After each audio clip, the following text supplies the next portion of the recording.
Hello again, Miskatonic AV Club listeners. Welcome to the Miskatonic AV Club player card review of the Dim Carcosa pack.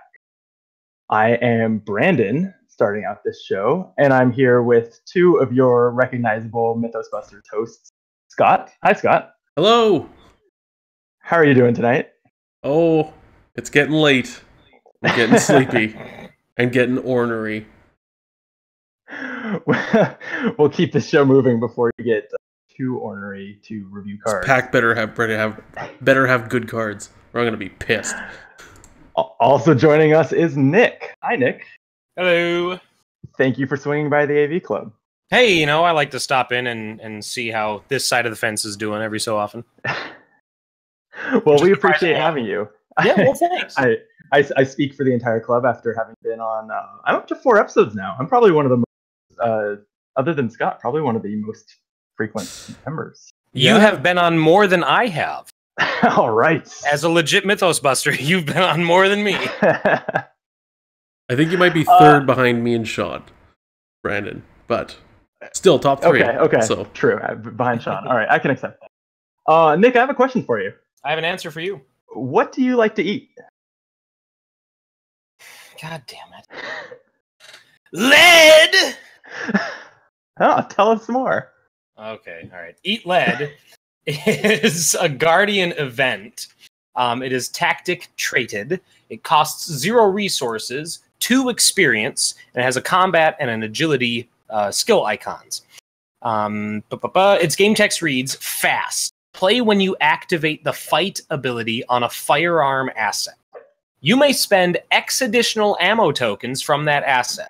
When you reveal chaos tokens for this attack, reveal X additional chaos tokens. Choose 1 to resolve and ignore the rest. Garbage doesn't work with machete. I mean, it does not work with machete, you're right, but this is in fact garbage. Yeah. Ammo is too hard to come. When this was spoiled, I actually really liked the idea behind it, and I actually defended this card. I haven't actually used it yet, and that's because when I think about it actually in the context of using the ammunition on my firearms, I really hate this. Because ammo is turns out it's a limited resource, and you really don't want to be throwing away 3-4 rounds to a single just to make sure you hit once. Yeah. Yeah, it's pretty hard to justify. The one place I can see using it, and this is going to date this episode for people in the far future listening to this. We're a little behind in recording, but with the M1918 bar that came out in the archives just a few weeks ago as of this recording, it has 8 ammo and lets you spend a variable amount to pump up the combat and damage you get. If you were building a whole deck around this, playing things like Contraband to double the ammo on it and that kind of thing, I could see also putting this in to just make sure that when you're spending 5 ammo already, spend a couple more to make sure it hits. But I got news for you. For a deck with that kind of strategy, as someone who builds a deck called Is There Any Other Card Other Than Shotgun? 49 experience is spent really fast. And that is without this card. You don't have 2 for Eat Lead, huh? I am actually eating right now, by the way. The one good thing about this is you could put it on Stick to the Plan so that you could have it out of your deck so you never have to draw it. Boo! That's something. Yeah. There's so many other cards that are we literally just talked about a bunch of cards that are way better than this. That's what I'm saying. It's not you're taking it out of your deck. Yeah, you shouldn't even include it in your deck. Yeah, well, I mean, if it's in there, you could just remove it with Stick to the Plan. If it's in there, you shouldn't be playing Guardian because you're not doing it right. Yeah, the only place I could see this, and this is how bad this is in skids with sleight of handing weapons. And so let's say he sleight of hands, I don't know, a bar, and he doesn't need to use all the ammo for actual damage or something. Maybe. I don't know. Yeah, but that's scraping the barrel. Sorry, did you just say he sleight of hands a bar? Bar is or Guardian. Yeah, he couldn't Oh do the yeah. bar. But he could do like a 45. He could do level 2 45. Yeah, or the Colt maybe. Or the typewriter. It's the fact that you're spending more than one ammo at most, 2, maybe 3 damage. Yeah. That's what really sucks. That trade-off is bad. And until we get unless we get something that makes that really blows up the amount of ammunition you can have, other than the crazy 6-card combo that we came up with on the last episode, I don't think this card's ever going to get that much play. At least not for me. Agreed.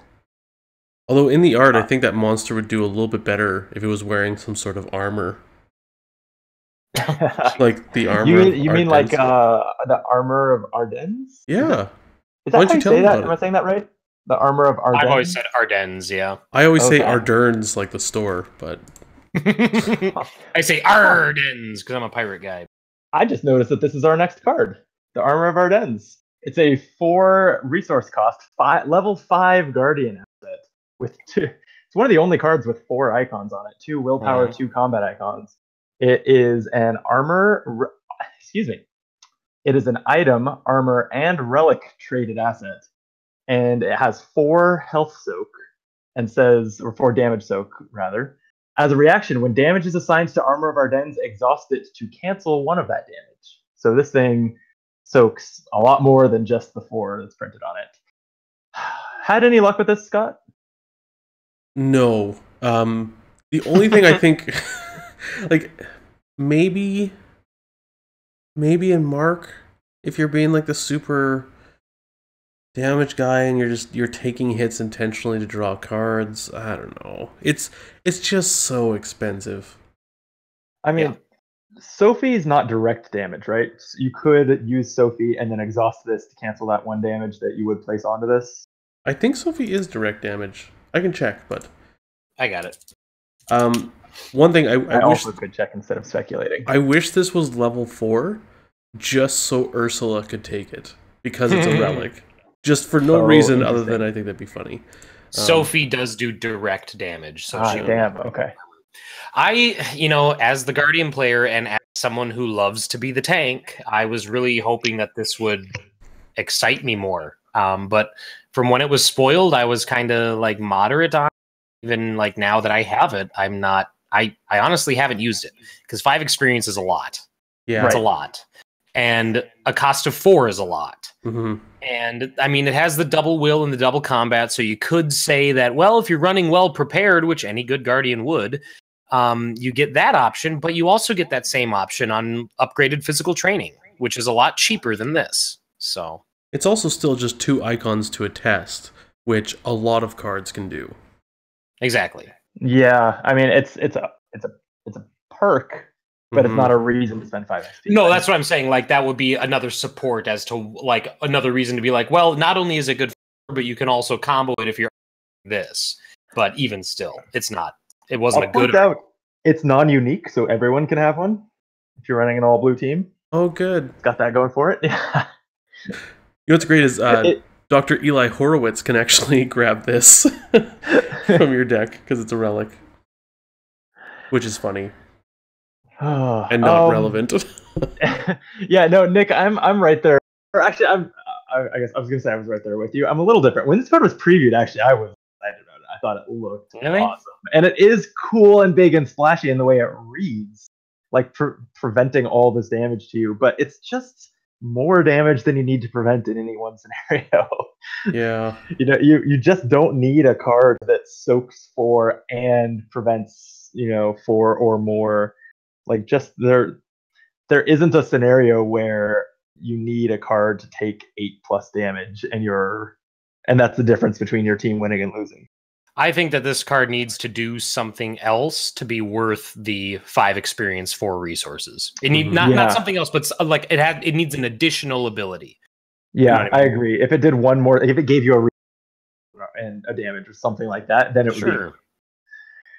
Until then, at least it doesn't have a lot of competition in the body slot.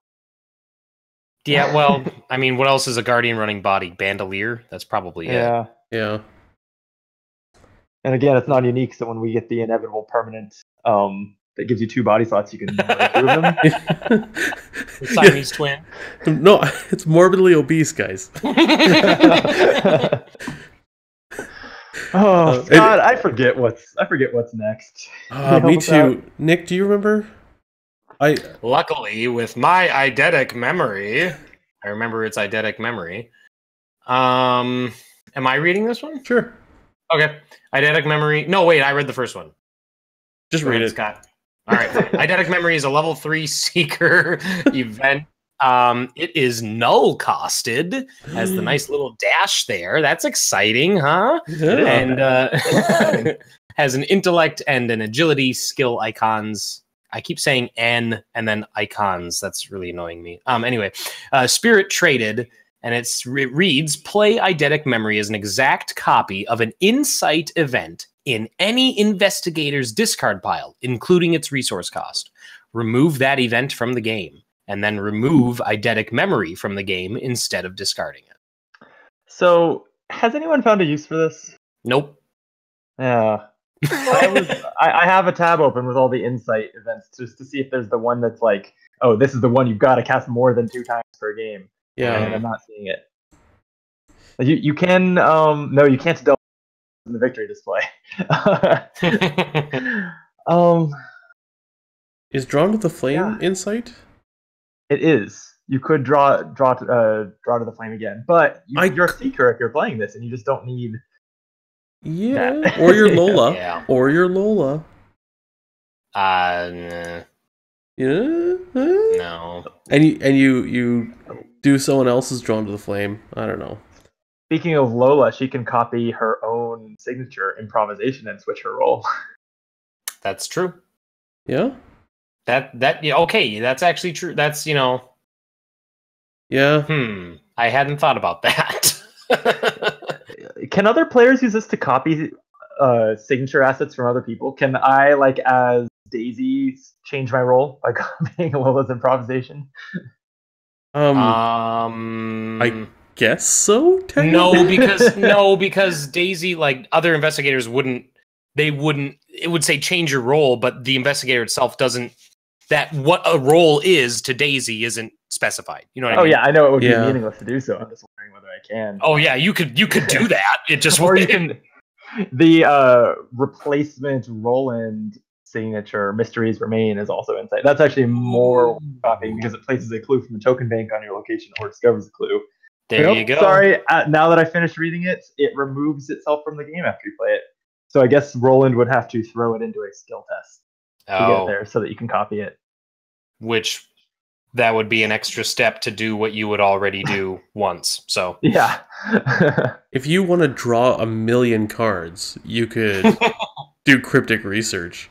So 2 copies cryptic research, 2 copies memory, and just draw like an ass load of cards. Draw 12 cards and all it costs you is 14 XP. Oh no! Well, when you put it that way. This totally goes in the Cerebro Min deck with Barricade. Right? No? Oh, with Barricade. Get your Barricade back out. Sure, I forgot. I'm looking at this list. I forgot there's a Barricade level 3. Is it any good? It's better than 0. Yeah. Okay. Yeah, because the non-elites can't spawn into you. And that was the issue with Barricade 0. But right. Yeah, this... Okay, sure. If you're desperate for more than 2 Barricades. Barricade is insighted? It's insight traded? It is. Yeah. How bizarre is that? Insight and tactic. I knew it was tactic, yeah. That's weird. I think depending on what insights we get, like this could be a really cool card. I think in general, you're probably going to be playing other people's insights. So it's when you're working with as a team or something. But yeah, it's... I mean, it's tied to a trait. I mean, so that's, of course, this card is only as good as the cards in its trait, and the cards in its trait they're wildly variable at this point. Yeah. So and there are some really good ones. Just to combo them with a level 3 Seeker card might be. You have to jump through hoops. Yeah. And I mean, there are some good ones, but none of them are like you're building a strategy around. Yeah. Right, exactly. And you want more than 2 uses out of them that I'm seeing. I'm maybe like I've got a plan as closest to that to attack with intellect. Maybe, but why don't you just spend your XP on something you've translated or discovered or whatever, right? Like get a strange solution. Yeah. These are getting worse as we go. Yeah. You know, we've really gone and looked at pretty much every option for it and have not left a single stone unturned. So no stone unturned is a Seeker level 5 event that's 2 cost. It has a wild pip and a intellect pip. It's insight traded. Fast. Hey, that's interesting. Yeah. Play during. Did we discover the play? Sorry. Fast play during any fast action player window. Choose an investigator at your location. That investigator searches his or her deck for a card, draws it, and shuffles his or her deck. I have yet to bite the bullet on spending 5 experience on this. Same. Yeah. Because the level 01 is, I think it's still completely serviceable, almost throughout an entire campaign. And I don't have any Seeker deck, or rather, I don't build decks that rely on... Never mind, I need to stop myself right there, because I just realized what I was going to say. I was going to say, I don't build decks that rely on a single card coming into play. There's no other gun but shotgun. The deck that I've been touting for since Gen Con. So the thing with this is, in a lot of card games, searching your deck for a specific card is extremely strong, and in games like Netrunner, it's crucial. But this is a game where you only have 30, and some, but you build a 30-card deck, essentially. You have 2 copies of each. It's really a pretty consistent game as far as building a deck where you get the things that are the parts of your plan already. So spending 5 experience and then 2 resources to search, it's not a bad card. It's never going to be a card you're unhappy to have.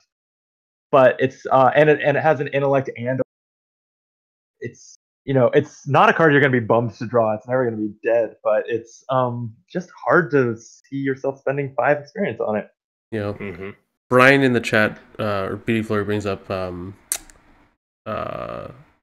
Cerebro Min again, so you can get Analytical Mind.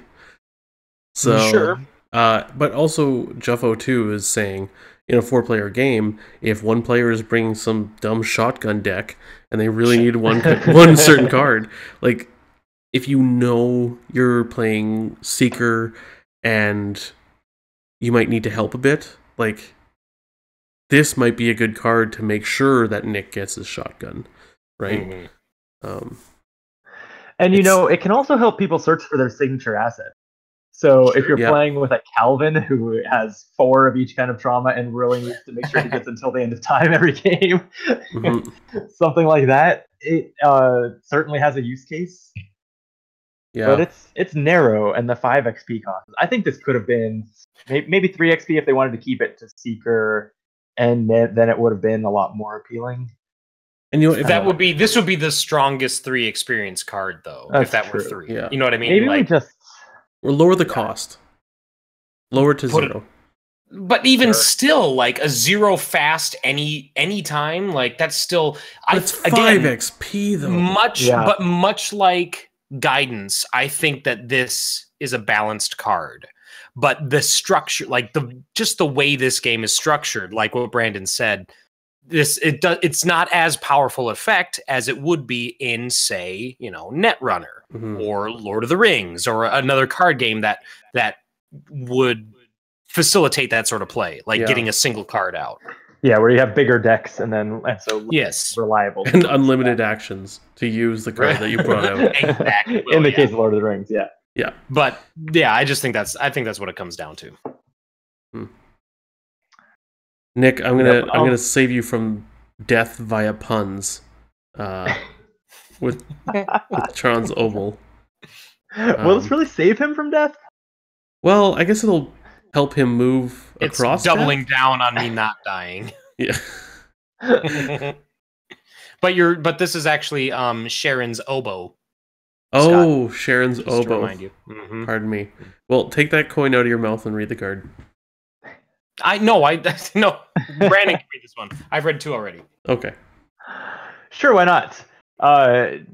Sharon's oboe, saying that right and not, or saying it correctly once for the podcast, then Sharon's oboe. The Ferryman's Pay.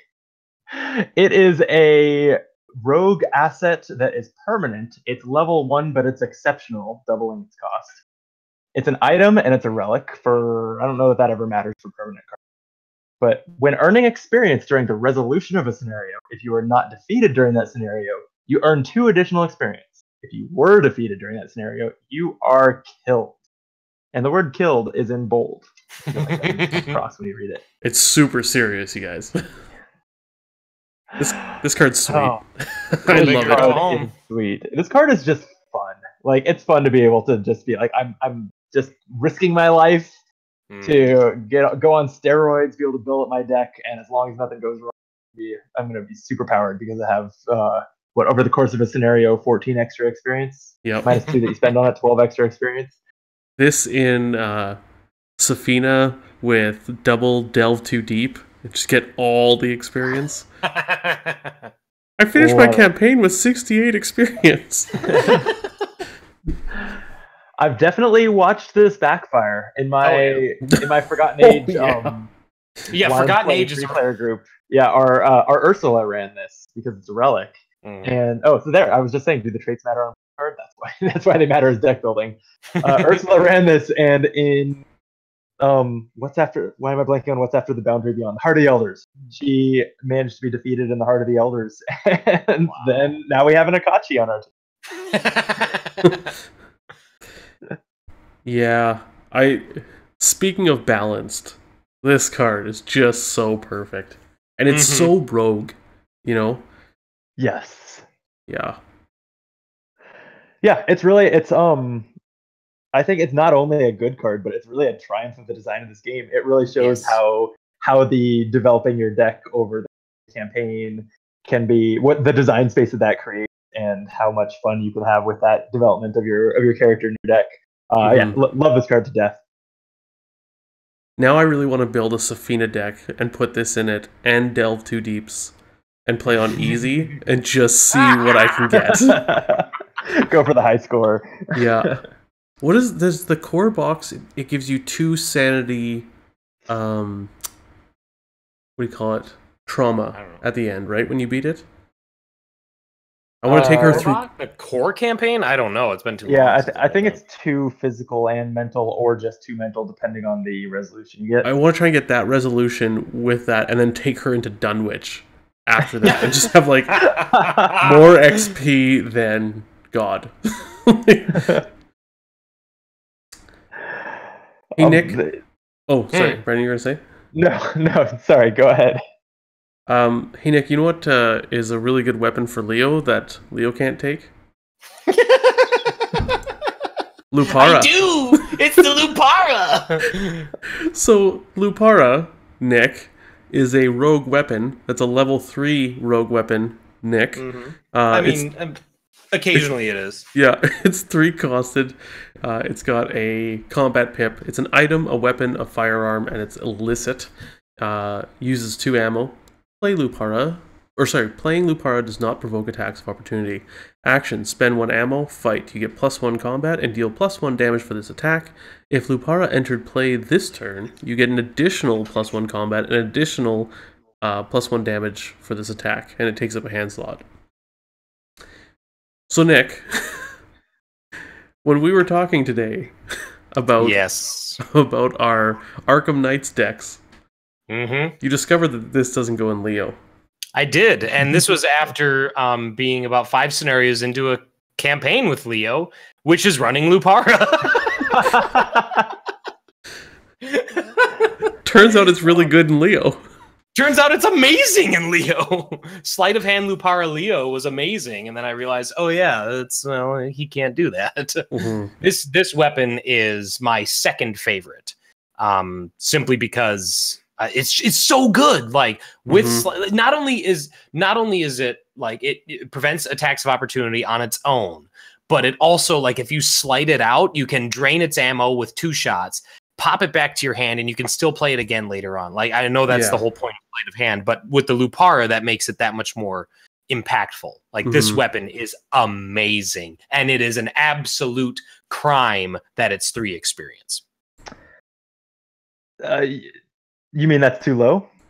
No, I mean that's too high, because Leo should be able to take Oh, because Leo should be able to play it. Gotcha. No, I think it's perfect. I think it's actually undercosted, personally. So I've deduced, since this is your second favorite weapon, that your favorite must be level 2 41 Derringer, because that one's better. No, you're wrong.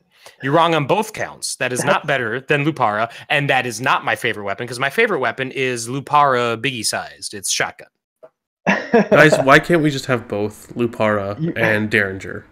Upgrade Derringer. That is absolutely right, actually. In a rogue where you're trying to kill stuff, you can have both. I think, though, that's Lupara's, in my mind, biggest weakness, is that I like 41 Derringer better. It doesn't have that... It doesn't have the benefit of not provoking attacks of opportunity when you play it, but it doesn't have that niche situation of you need to find a whole turn to use the whole thing all at once. And then it has the extra benefits of potentially giving you an extra action and giving you +1 combat when you use it not on the turn that you play it. But having only 2 ammo, it's really easy to drain this in 1 turn. And not only that, I've played this. I haven't hard casted it, but I've sleight of handed this out, used 1 ammo, and been fine. You know what I mean? And even if it does have to sit out for an extra turn, like, yeah, you lose the +1/+1, but it's still it's one-handed, and then it's just a 45 for 1 round. Yeah. You know what I mean? Sleight of hand on the Derringer, though, you can, actions, but you can use all 3 of its ammo with sleight of hand. And then that's 3 ammo. And potentially even leaves you with extra actions, because you can generate them with the Derringer. I don't know. It also has an agility pip.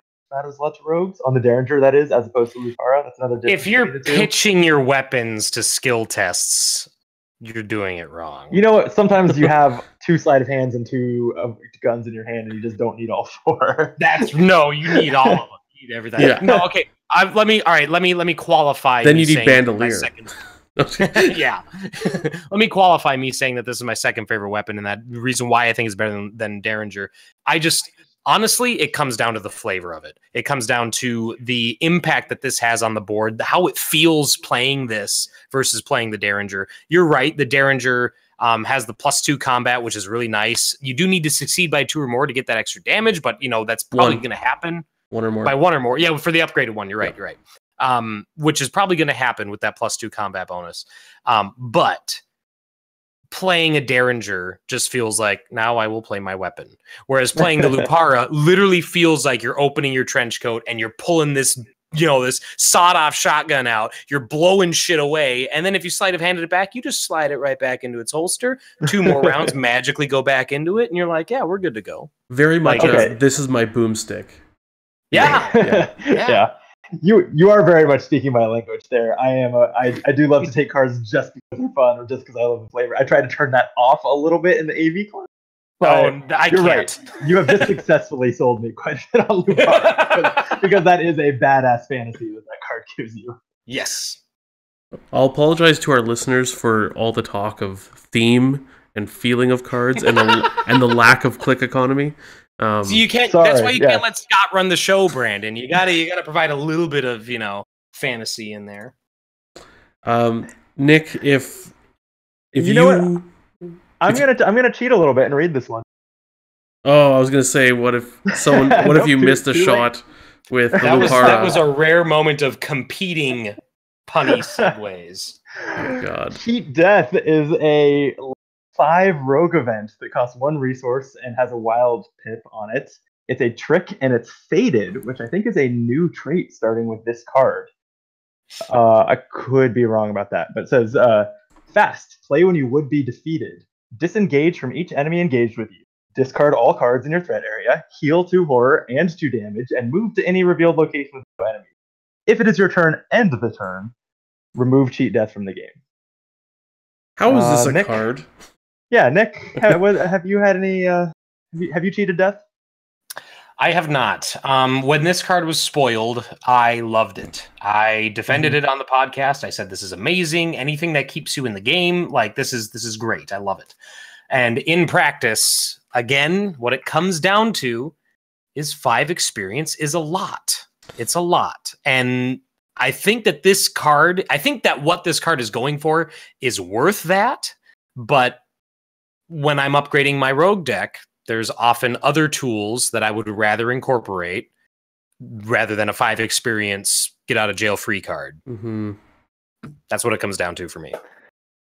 Yeah, a level 5 card needs something that you want desperately to draw, and it's going to pay off and be valuable. Yeah. And this is just such a niche situation. You don't want to be defeated, and you don't plan on being defeated.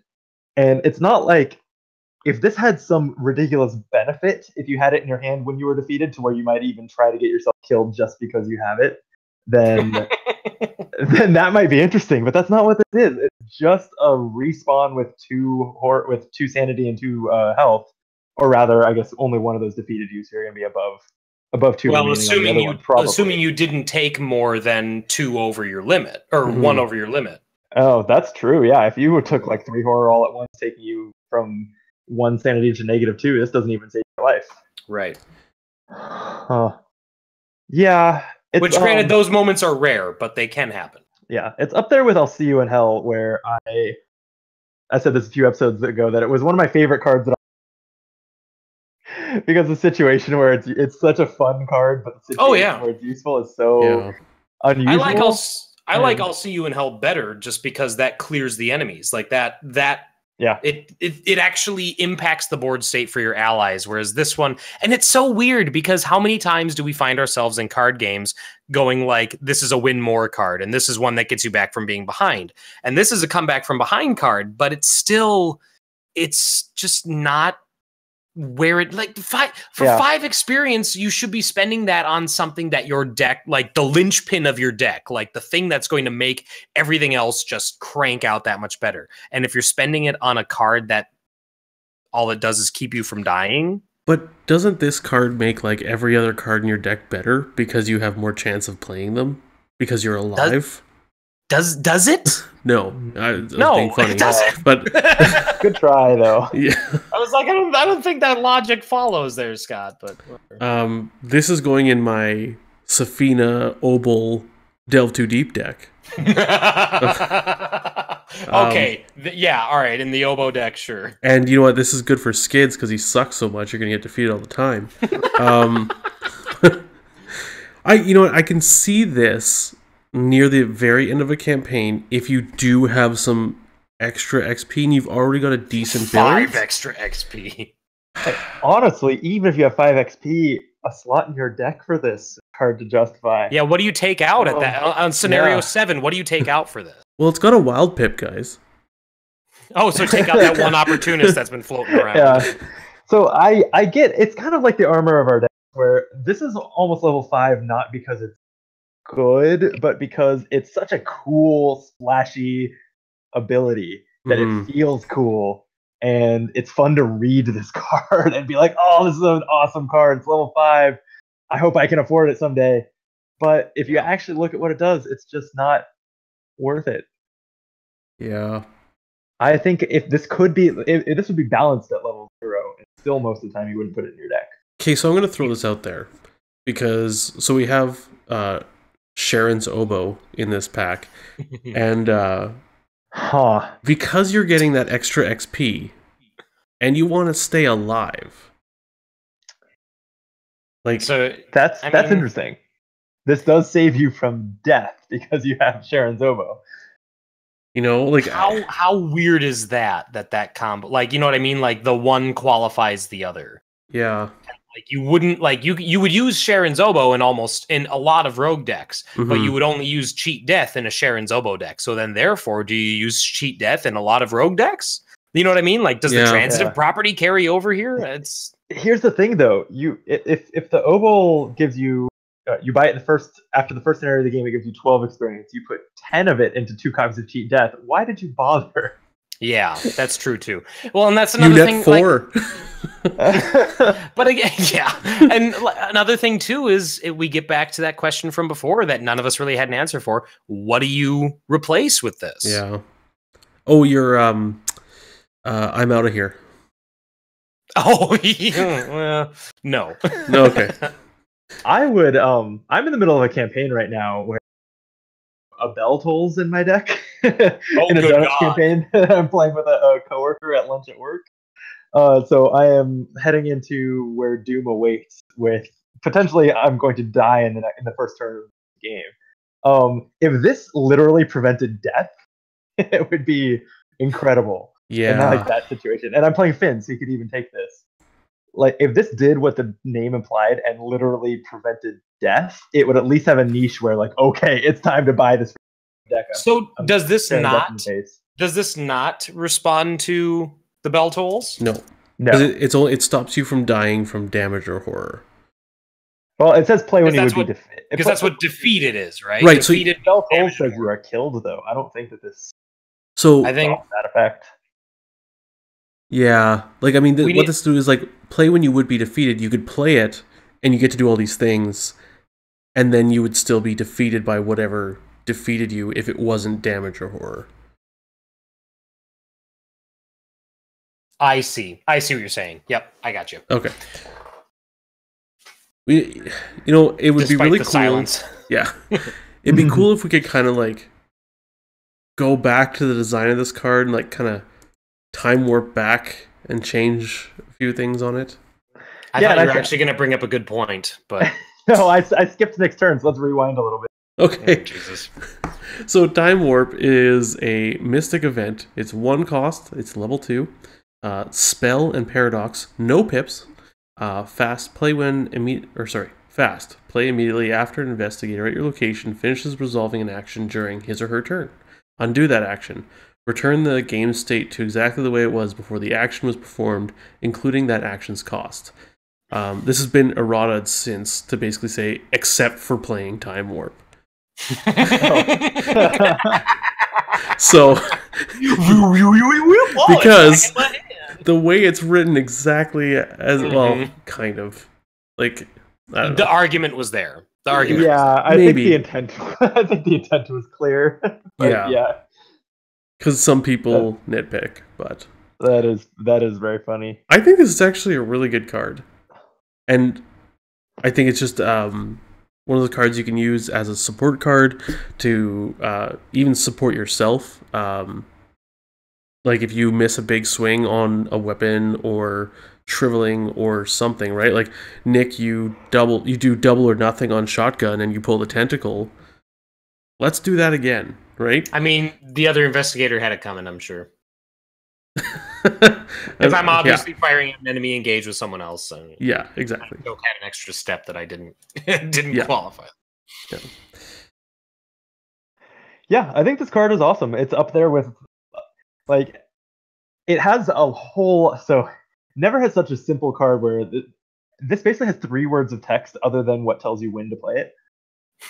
Yeah. Never had such a simple looking card that had so many rules issues and caused so many debates and everything, but ultimately it's going to almost always be played to retry a test that you failed or that someone failed. Yeah. And that's great. Like, it's up there with Stroke of Luck and other cards that essentially guarantee a success at level 2 and 1 resource. And it's a super strong card. Mm-hmm. This pack seems like it's just the pack of safety nets, and this is, of the ones we've looked at so far, Armor of Ardennes and Cheat Death, and this is the one that actually, you can see an immediate place for. Yeah. So, can you imagine the logistics of being a judge if this was a card in a competitive game? Like the amount of arguing of resetting a game state. Oh. Thank goodness we're cooperative. This reminds me of the Magic card.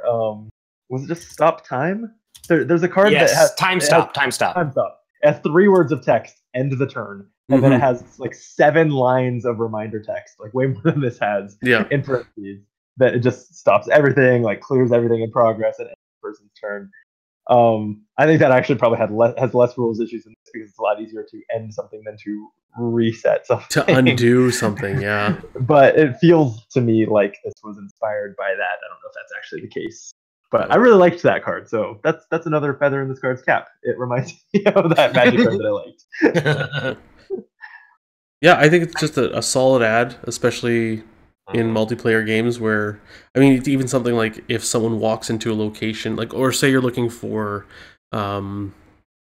what's his name? Daniel Chesterfield's cell His in cell, Oath. yeah.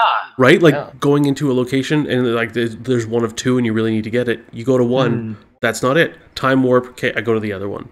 Mm-hmm. So That's interesting. I hadn't thought about that, about doing something like scouting a location and then it's a bad location, so undoing it and going. Yeah, and that whole scenario is like the actions are tight in Unspeakable Oath. So yeah, and I mean this is only 2 experience as well. That's much easier to palette than the 5. So yeah, I mean, yeah, I had thought of this as mostly something for redoing tests, but it could also let you.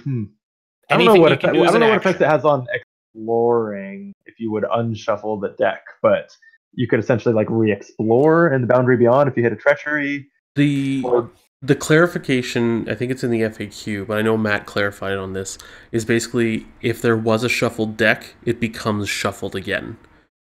Like a randomized deck is randomized. Yes. Sure, and the Explore deck is always randomized. I don't think you ever put cards on top of it or anything. Unless you have like the map or the flashlight or something. Oh, then you look at the top, yeah. Yeah, and you can reorder them. So you would, if you know where those cards are, they have to be. Yeah. Yeah, it's one of those things that's a little just wonky. Works like reset the game as well as you can remember how to do so. Right? Is essentially what this does. Nick, does the power of this card really seal the deal for this pack for you? The fact that every fucking segue is Nick does, and then some question related to the next card. You guys are losing creativity here. Seal of the Elder Sign is a level 5 mystic skill that has a will skill icon. It is spell traded and expert traded. And its game text reads, do not reveal chaos tokens from the chaos bag for this test. Treat the chaos token revealed for this test as an Elder Sign. When this test ends, remove Seal of the Elder Sign from the game. Oof. You said will pip. It's a wild pip, but continue. I said will? I'm sorry, yes. This card is cool. It is. You know, it's actually not that uncommon that that scenarios have that skill test that you've just got to pass. You just put a bunch of skill cards into it, or it's your last ammo, or something. I think this is really good and frequently worth 5 XP. Yeah. 5 XP every single time you want to use it. That's what kills me. Like, I see this as a scenario, like a 1-buy for scenario 7 or 8. Well, it says removed from the game. Yeah. It's not exiled, It's not exiled. Yeah. Oh, never mind. I'm an idiot. I don't play Mystic. So sue me. Get back off, guys. Only Survivor's exile. But Nick, imagine if someone threw this to you while you're playing Zoe with a shotgun, and you're... Why would I do that? Double or nothing, right?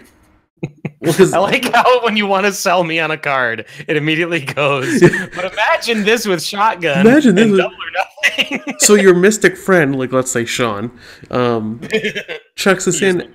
You get the +1 damage from her Elder Sign as well. Plus, you don't have to go crazy on committing cards and stuff.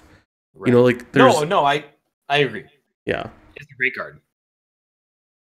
It is costly, but.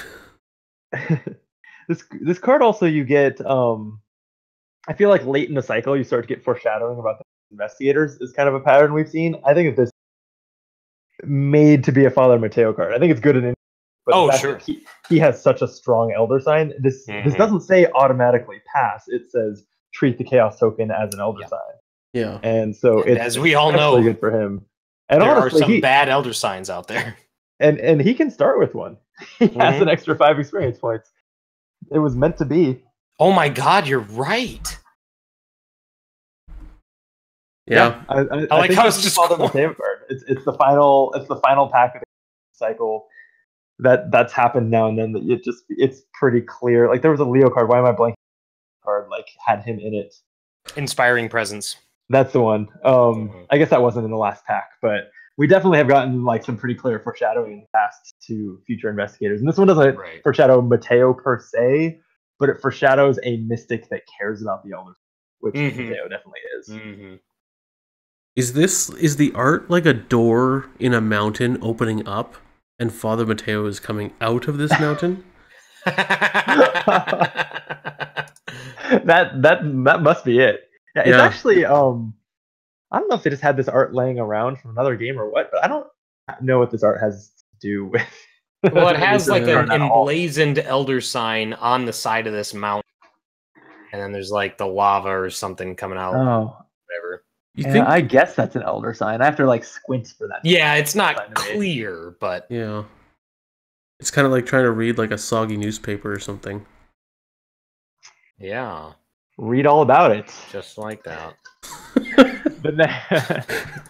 We're moving into survivor cards with level 2 newspaper, which is a 1-cost survivor asset with 2 intellect icons on it. It's an item. It says you get +2 intellect while investigating if you have no clues. And as a reaction, when you would discover one or more clues at your location, if you have no clues, discover an additional clue at your location. There's nothing in the headlines about the horrors you've witnessed, but the obituaries section is disturbingly long. Good flavor text, I like it. Mm-hmm. Oh, what do you think, Nick? I didn't care for level 0 newspaper because it was a little too niche, and I would just rather run Look What I Found, personally. But I do like this one a lot. The +2 investigate is really nice, and the fact that it pulls an additional clue is great. So, yeah, it's pretty decent.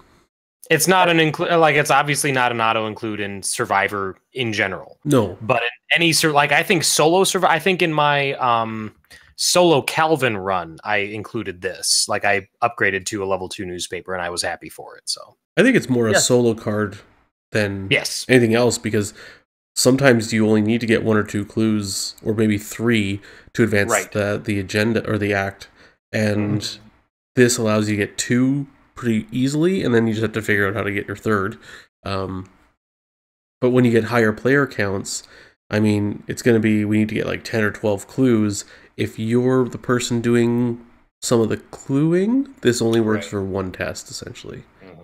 Well, and this does also combo with Look What I Found to pull 3. So, because it's just whenever you discover clues. So any other card effect that's going to pull a clue off a location. That's interesting. Yeah. True. Although you're unlikely to get to play Look What I Found +2 intellect. Right, yeah. That's true. But that's an interesting point. Whenever like it combos working a hunch or something, is there anyone who can play both? Or not lantern, shovel. Shovel, you could do it with shovel. Sure. True, yeah. Gravedigger shovel. So the difference between this and the last newspaper is only this reaction ability, that it gives you an extra clue if you only have 1. It's 2 XP for like maybe you get an extra clue is kind of a lot. I do like the card. I think the card feels really good. It's you're right. I think solo is about the only time that I am likely to put XP into it. I think this card is super niche on which scenarios it goes in. Where Doom Waits is a perfect one, because when you have no clues and you're looking for those locations in the middle, Jeffel brings up in the chat, Dim Carcosa. Like, you get a couple clues, you flip the location, right? And then you move on, so you're constantly spending your clues. For Where Doom Awaits, would you do this, or would you just spend 1 XP on the level 0 version? Which helps you just as much on investigating with no clues. Because you might use this one. Like, if you're going to spend 1 XP, you might as well spend 2, because when you go to those other locations, you still have to get the clues. But yeah, that's true. So, but the Dim Carcosa, that, this is really good in that. Super niche. Well, if we'd all stop fighting about the next, or about the usefulness of newspaper, read the next part. Hey Nick, shotgun sucks. Did Nick? Uh-oh. Did we lose Nick? Yeah, Nick commented BRB in the chat. You know what? What I meant to say was I will be fighting. Yeah. That's what it. Yeah. Anyway, infighting is a level 3 survivor event that costs 1 resource and has 2 intellect and 2 agility icons on it. It's a trick. It's fast and says play after the enemy phase begins. Cancel all attacks made by non-elite enemies against you this phase. What do you think about infighting? I think I know why Nick left for a minute. Because this card sucks. Yeah. It's... I mean... It's a worse dodge, right? Yeah. Maybe it's not a worse dodge. It's a better dodge. It just costs 3 experience points. Yeah, I think... Why is it 3 experience points? I mean... I guess because the amount of pips on it, I get that. It does cancel all attacks, but it's only non-elites. It could stop you from just getting absolutely demolished by, like, 5 things. But this is, like... It's kind of like cheat death, where if you're that far behind, is this one card going to get you out of it? And if you're not that far behind, or if you're doing well, this card is essentially blank except for its pips. 3 XP. Ugh.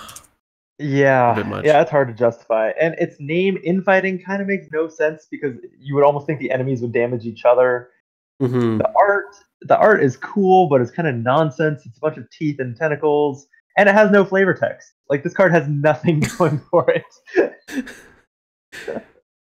Yeah, not a fan. I try to at least enjoy the flavor of the cards that I deck, but this one's giving me nothing whatsoever. Yeah. Like, we harped on cheat death for, protecting you from dying, and this could do the same thing. It's the same cost resource-wise. It is cheaper on experience, but it's also super limited to dying from attacks of non-elite enemies. So it's cheaper in XP than Cheat Death, the card that I said if it was level 0, I still would deck. So, I think that says everything for me on this one. Yeah. Nick? This is a card that I constantly forget exists. Oh yeah, that's fair. I would say that if it either affected elite enemies or prevented all attacks from enemies at your location, I think this would be, I think I would consider it. You know what I mean? Mm-hmm. I probably still wouldn't include it all the time, but I would definitely consider it more. But the fact that it's only against you and only non-elite enemies, and it's still 3 experience, like, ugh, it's just rough. Yeah, I think both those changes. I think it could be all enemies and all players at your location, and it would be a balanced card. Well, then I think you'd have to go up to 4, maybe even 5 experience if it's affecting elites and everything at your location.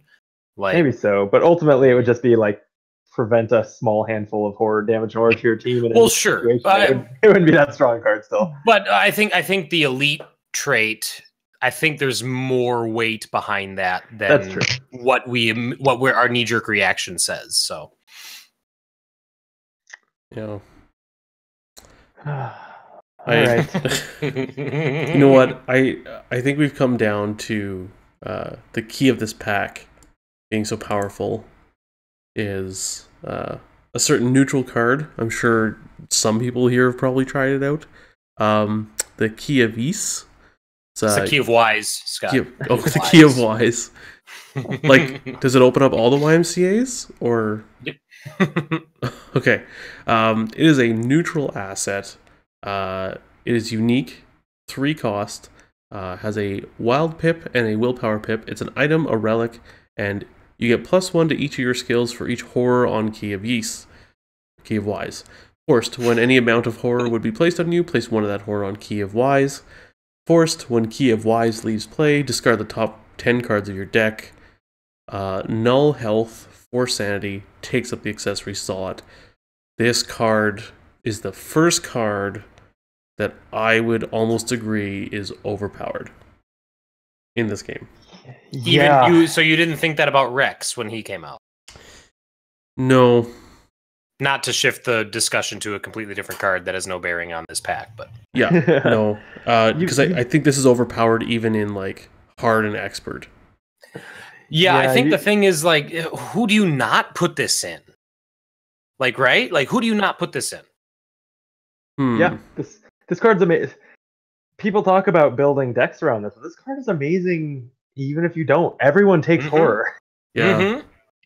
And the way you build around it is just putting other horror soak in. So once you get it up to Yes. 2 or 3, you don't have to keep putting horror on it, which You're probably that's doing a that thing, anyway. But it's honestly, even if it does only boost all your stats by 2 and then 3 for a little while, it's still great. We Yeah. talk like we Yeah, I'm sorry to interrupt you. horror soak is something you put in your deck anyway. Everyone runs out. And we build decks around Dark Horse because of the +1 to every skill. Yeah. So this is 2 or 3 Dark Horses. Like, of course you're gonna put this in. It's a no-brainer. It's a dark stable.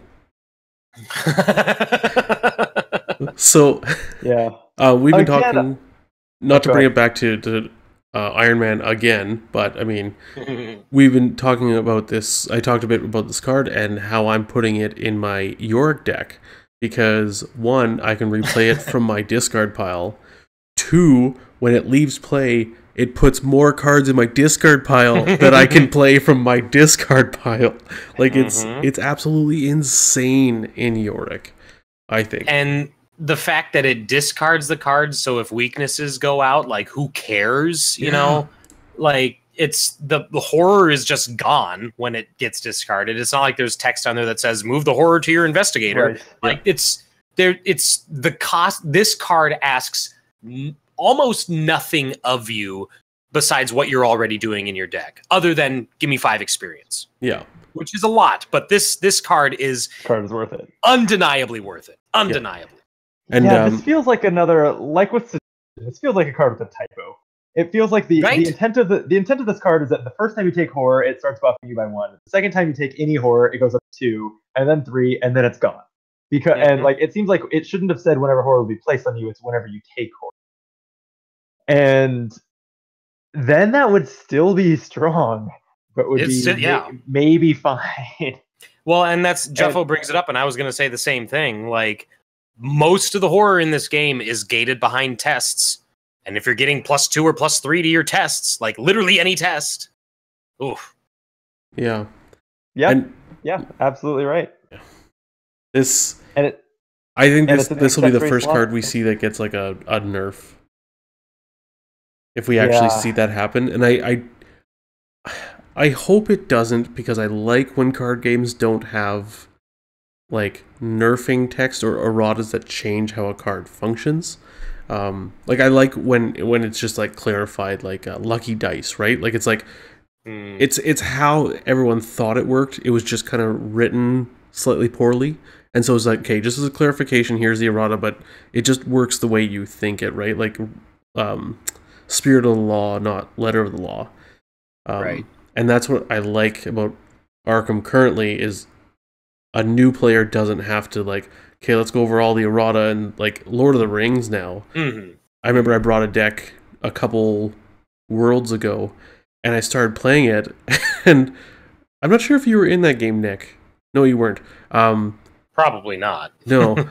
And I started playing it, and then I hadn't really kept up with the game, and they're like, oh, that card's errata, it does this now. That card's errata, does this now. I'm like, are you kidding me? Like, I was a player of this game, and now my deck is just not functional. Yeah. So. Yeah, I agree. I think this card is overpowered, but it's a cooperative game. I can just choose not to play it. And to strongly encourage the people I play with to not play it either, because it trivializes our campaign. I think that's fine, and they don't need to errata, because I agree, there's a lot of errata and a lot of potential bad feeling for people when they try to show up to organized play and cards don't actually work the way they thought they did. So it's a heavy decision to make. I don't know. I could see it either way, but I definitely agree that it needs it. I just don't know if it needs to receive it. The only issue I have with blatantly overpowered cards in a cooperative game is on the design, like the scenario design side of it. Yeah. So how does this, and obviously we don't know, like how does this affect the design of each scenario that has come out after this card? Well, I don't know, Nick, because this was coming out in Carcosa, and then we got the Forgotten Age. How the hell do you think it went? Yeah. So yeah, but I mean, like seriously, like, is this something that Matt considers for every scenario? Does he think, well, they're probably going to have key of ease, so I need to adjust these difficulties, or I need to hit him a little harder here, or whatever? Or is this something that they don't, like, he doesn't consider for scenarios? And then when you include it, you're just having a cakewalk. Like, that's my only problem with it, is that it's not that this card is too powerful and you're making the team feel bad or whatever because you're doing so well or blah blah blah or anything like that. It's literally just because the game, like, it becomes, the tightrope gets that much narrower. It's already hard enough to design a cooperative game for 1 to 4 people and have it feel good for 1 to 4 people. And Arkham has done an amazing job at that. Mm-hmm. And then this just takes that already monumental task and makes it that much more difficult, as far as you're either going to alienate casual players or you're going to bore people who are really into the game. So, yeah, I don't think this is why Forgotten Age. We know that I know. cycles are designed, easily 2 cycles in advance, and so right. I think they had to not understand how strong this card was when it saw print. Whether all of the tests will just feel jacked up by 2 when cycle 5 comes out, I guess we'll see. It's at least, it's limited because it's unique, so they have to design for the game to be 3 and 4 players, and only one of the players is going to have this. So it does have the potential to, if you choose to play it in every solo campaign, to really break solo in half, unless they raise difficulty. But I'm not too concerned about, like, the design of the game being warped by this for that reason. That it's clearly, they've done a great job, of designing scenarios that nothing against Lord of the Rings, but Lord of the Rings starts to really show some weaknesses in 3 and 4 players, and this game does not in the same way anyway. It shows some weaknesses in, like, scenarios take 3 hours, but there's no game mechanics that feel wrong with 3 or 4 players. So I think that because they always design with those in mind, to work that, I'm not too concerned about that. So yeah, it might be fine as is, and you can choose to play it, but it's certainly too strong. But doesn't that, like, how does that feel, like, knowing that there's a card that, in order to preserve the spirit of the game that you want, you have to choose not to play it? You know what I mean? That, I think that sucks. I love the card, and obviously I love the card. It's freaking amazing. And I agree. I don't think that this is altering design decisions necessarily, but just the fact that this exists, kind of, it cracks that door open for other cards like this. And then if we get Key of Ease Part 2, in another cycle or 2, well, then that's another card that's doing the same, that's super powered, that we have to consider for scenarios and stuff like that, and in team composition and everything. And I don't know.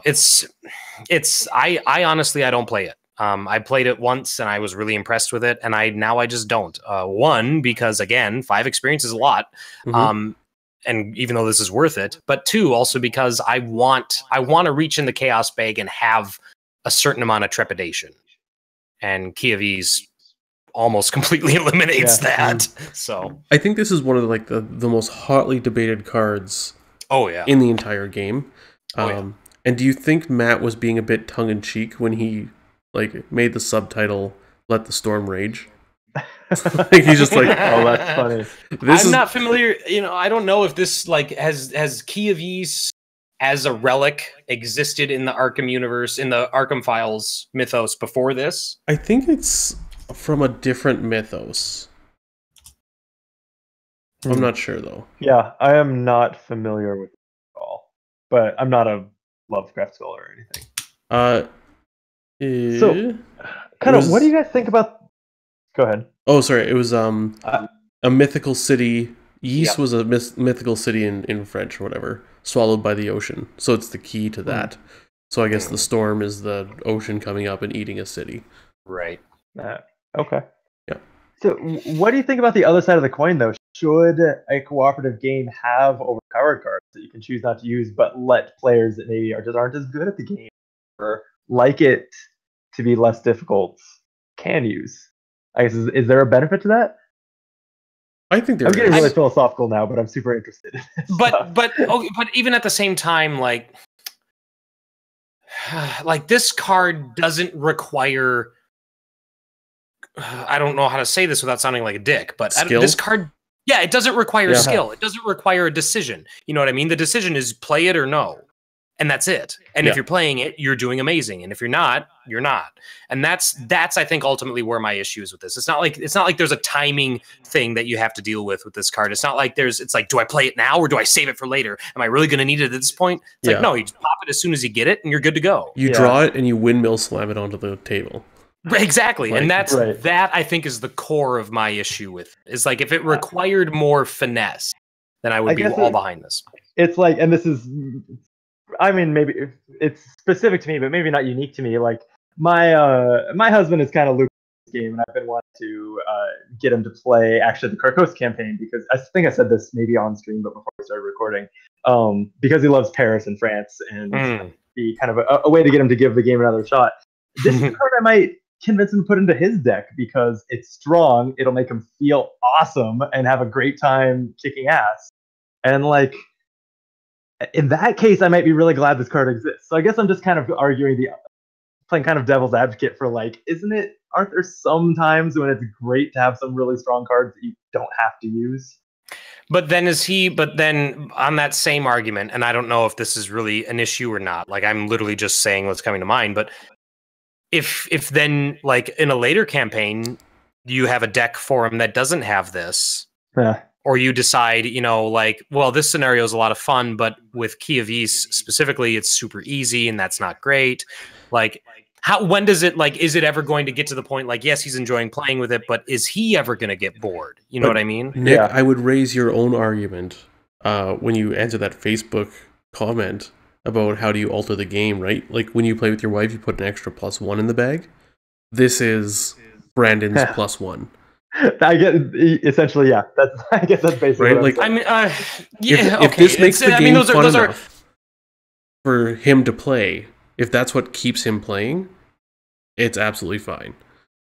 I'm not saying don't. You know what I mean? I'm just, again, he's playing devil's advocate. I'm playing devil's advocate to him. This is a debate, but. Yes, you're right. Yeah. I mean, if that's ultimately what it takes to get people to enjoy the game, then great. I just when I see this, I just get scared for the future of this.